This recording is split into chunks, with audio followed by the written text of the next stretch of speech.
Wata rana manzon Allah tsira da amincin Allah suka tabbata a gare shi ya faɗa wa sahabbai cewa idan al'ummata suka aikata abubuwa guda 15 to su saurari zuwan bala'i.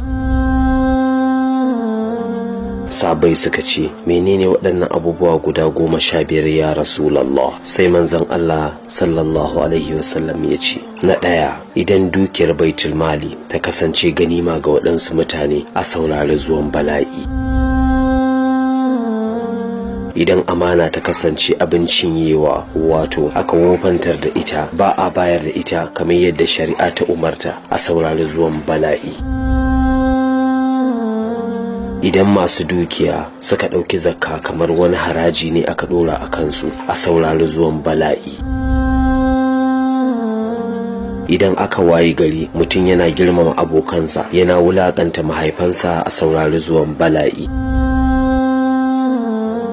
Idan mutum yana girmama matarsa sa'annan yana wulakanta mahaifiyarsa, a saurari zuwan bala'i.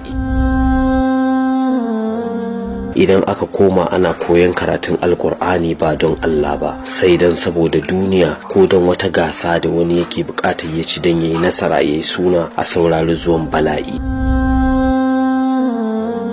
Idan ya kasance ana girman mutum saboda tsoron sharrinsa, a saurari zuwan bala'i.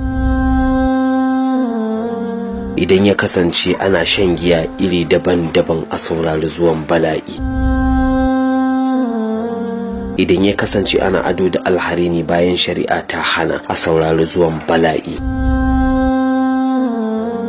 Idan ya kasance ana cuɗanya tsakanin mata da maza ana rawa, a saurari zuwan bala'i. Idan ya kasance an bullo da sabbin kaɗe-kaɗe da goge-goge, a saurari zuwan bala'i.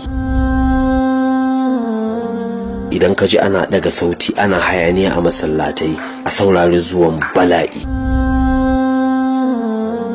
Idan al'ummar ƙarshen zamani suna zagin waɗanda suka gabace su, a saurari zuwan bala'i.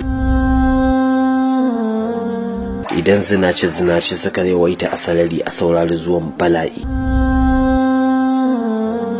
Na 15, idan mutane suka halatta cin riba, a saurari zuwan bala'i. An fitar da wannan hadisi ne a cikin littafin Imam Tirmidhi daga rayuwar Sayyidina Ali dan Abi Talib radiyallahu ta'ala anhu. Ya ku ƴan uwa musulmi, menene daga cikin waɗannan abubuwa da baya faruwa yau a Najeriya? Ashe musibar da muke ciki mu muka janyo kanmu da kanmu, muka jefa kuma kanmu a ciki kuma take ta cin mu. Ya Allah ka sa mu cika da imani, ka tsare mana imanin mu. Wanda ya samu sakon nan ya tura, wanda bai samu ba wataƙila za mu iya guduwa tare mu tsira tare.